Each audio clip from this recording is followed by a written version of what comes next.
Hi everyone and welcome back to Splash Page. I'm Sean and as always I'm joined by Andrew. How's it going, Andrew? Pretty good. How you doing? I'm doing well. If you guys know anything from our channel, we're doing quick breakdowns of each episode of Invincible Season 1 as we're gearing up toward the announcement in January, and then even more obvious, as we're gearing up for Season 2 episodes. So today we're going to talk through Season 1 Episode 2 entitled Here Goes Nothing. Episode 1 began in front of the White House. Episode 2 starts in front of Buckingham Palace in England. We've got our security guard, Steve, who's connecting with his stepson about whatever power means in the world, when out of nowhere a giant bag of garbage lands inches from his head, having been saved by his own son, Matt, who has tackled him out of the way. Despite the fact that Steve might be the world's unluckiest security guard, his stepson calls him Dad for the first time, and then we find out that the garbage was from a burger mart, the same garbage Mark flung into outer space in the first episode when he first got his powers. Back at Guardians headquarters, a team of invisible soldiers come in for a cleanup of a very gory scene, possibly contaminating some things as they puke all over the place. Again, not the last time or the first time we're talking about puke. They find that every one of the Guardians is dead, except for Omni-Man. It seems there might be a possibility of resurrecting the immortal at a later date.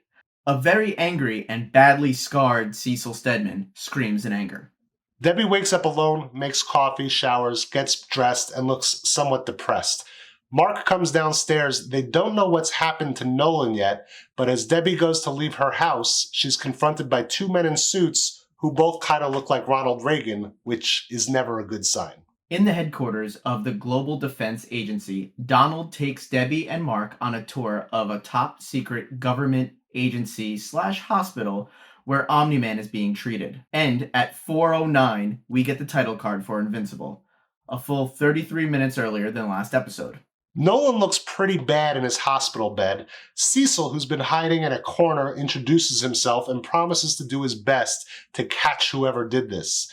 Debbie demands a cot and supplies, and Cecil and the GDA stand down and let her stay. Donald, who appears to be Cecil's right-hand man, learns of an attack downtown. Seeing as so many heroes are already dead or dying, Mark heads off to handle things himself.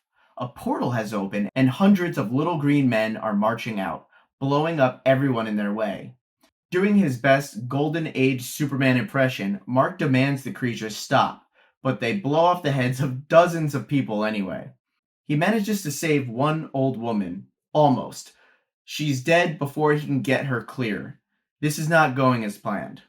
Luckily, a girl in pink flies out of the sky, leading her own team of heroes from left to right: Duplicate, Rexplode, Robot, and Adam Eve. This is the Teen Team.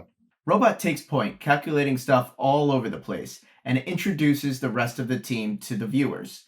At one point, Eve uses her ability to mold energy to suffocate two of the alien intruders. After getting over being starstruck at seeing Adam Eve in person, Invincible flies off to try to save another woman, while Teen Team is getting overrun by intruders.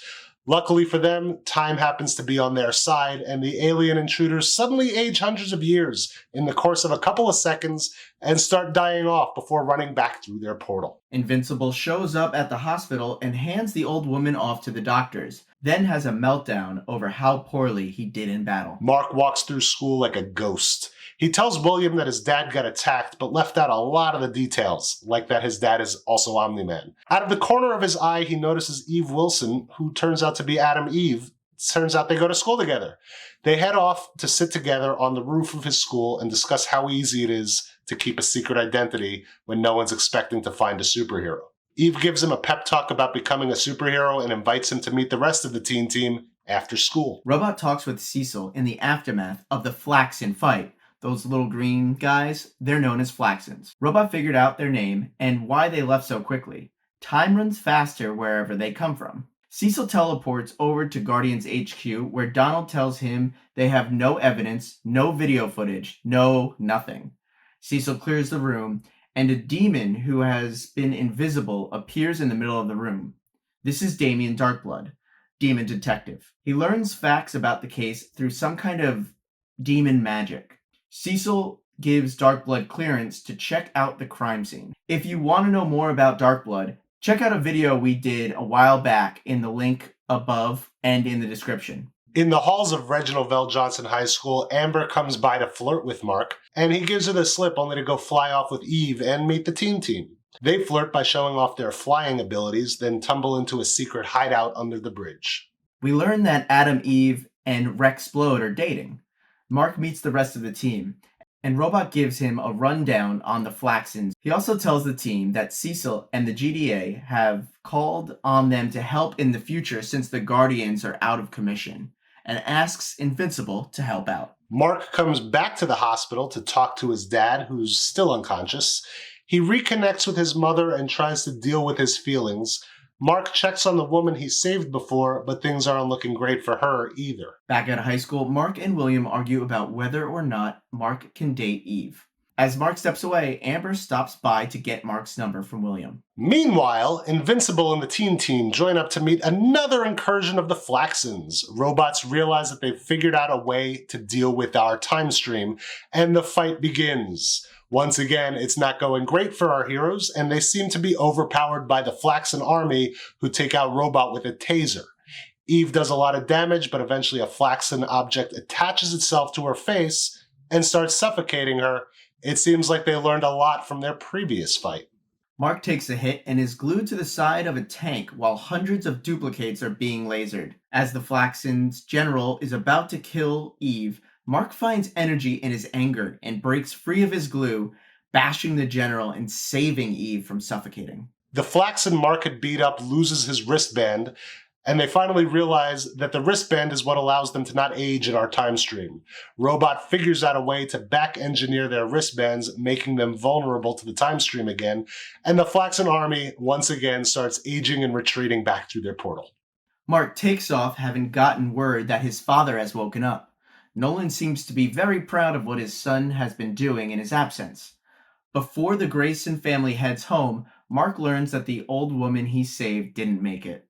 This crushes Mark, but Nolan seems to have no feeling over the matter. And then he demands his supersuit back from the GDA. Mark and Nolan get back to training, punching each other in the sky above their backyard, when Cecil stops by to say hi. He tells them about an alien coming in from space and asks Nolan to go stop him. Debbie doesn't want Nolan to go, so Mark takes up the job. Mark flies out into space to confront the alien threat, who turns out to be an alien called Alan, voiced by Seth Rogen. Alan thought he was there to test Earth's protector, but it turns out after a quick conversation on the moon that he's been coming to the wrong planet. He was looking for Urath, not Earth. And he says, all right, well, I don't need to be here. So before he leaves, he makes fun of Mark's name, Invincible, and jets off. Back at home, Nolan gives Cecil the rundown on what he says happened at the Guardians HQ one more time. At school, Todd the bully angrily apologizes for kicking Mark's ass the other day, then gives him Amber's phone number due to some blackmail. Once again, the Flaxens are back, this time with better weapons and better technology, now immune to the time stream. Robot's suggestion is to nuke the city. The rest of the team disagrees with his assessment and heads into action, getting beat up once again, and it would probably be all over for them as the Flaxen pummels Mark's face into the ground when Omni-Man comes to the rescue, single-handedly taking down an entire Flaxen army. Not only is Omni-Man stronger than the entire rest of this team, but the Flaxens haven't seen him before and had no time to prepare. As they flee into their portals one last time, Omni-Man takes this moment and follows them inside, disappearing with the Flaxens into wherever it is they live. And Mark lets it slip to the rest of the teen team that Omni-Man's his dad. Back at home, Mark lets his mother know Dad's missing in another dimension. Debbie doesn't seem too upset, and neither does Omni-Man, who proclaims to the Flaxens that Earth isn't theirs to conquer, and then goes to absolutely annihilate their entire society before forcing the last remaining scientists to open a portal back home, killing them as he leaves. Arriving back home, the news lets the world know that the Guardians of the Globe are dead. At GDA HQ, Damien Darkblood shows up to tell Cecil what Cecil already knew, that it was probably Omni-Man who kills the Guardians. but Cecil makes it known that that's one theory he's not willing to listen to. That was episode 2 of the first season of Invincible, entitled Here Goes Nothing. Andrew, what'd you think of that episode? Were you rooting for the Flaxons? Oh, absolutely, yeah. It'll make a much better story. Let's just get a Flaxon show. Yeah, spin-off. I guess we can, seeing as Awesome. There must be other cities on Flexaria. Anyway. Oh yeah, the Flaxons aren't totally dead. They annihilated that little bucket of them. But with that said, guys, on the screen now there will be links to the episode for Season 1, Episode 3, as well as to our Damien Darkblood video. So click those, guys, to keep watching more Invincible. And thanks for watching this. I'm Sean, that's Andrew. Take it easy, YouTube. Later.